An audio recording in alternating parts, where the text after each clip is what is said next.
Assalamualaikum guys. So topik kali ni ialah pasal makanan rohani lah. So cerita dia, kita tahulah makanan jasmani tu kita perlukan makan, minum, tidur, berehat, bersantai, bermain kan, berhubungan dan sebagainya kan.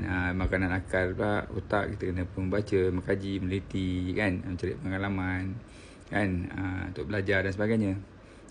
Cerita dia keseimbangan diri kita sebagai seorang manusia kena ada tiga-tiga makanan tu lah. Kena ada makanan jasmani, makanan rohani dan makanan akliah, makanan mental kan.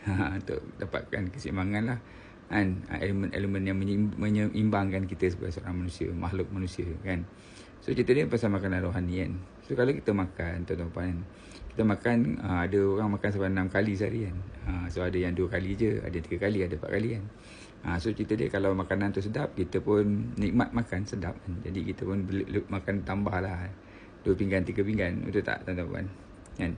So kita makan pagi, makan tengah hari kan, makan petang, makan malam, makan supper kan contohnya kan. So makanan rohani pun sama je sebenarnya, macam makanan jasmani ni juga sebenarnya kan.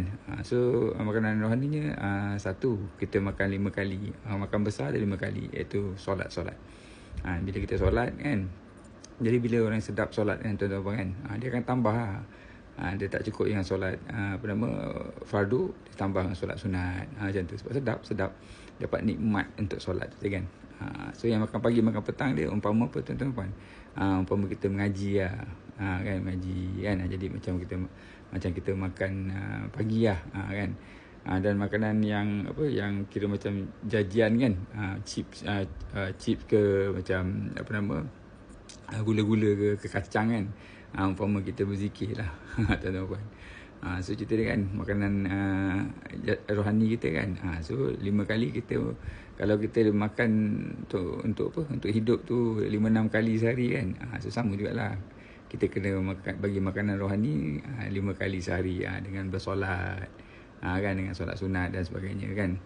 Dan kalau kita nak tambah lagi, kita mengaji, dan nak tambah lagi sambil duduk tengah baring-baring, tengah lepak-lepak tengok TV kan, kita berzikir lah tuan-tuan. Umpama kita makan kacang-kacang, makan popcorn kan. Jadi bila kita bagi makanan yang cukup untuk rohani kita tuan-tuan kan, nanti hati kita bersih kan, sifat-sifat mahmudah masuk dalam diri kita kan, kita jadi orang yang baik kan. Kita akan dapat rezeki yang banyak, dapat limpah kurnia yang banyak dari Allah Ta'ala kan. Sebab kita sentiasa berhubungan dengan Allah ketika berdiri, baring, duduk dan baring dan apa di kala apa sekalipun.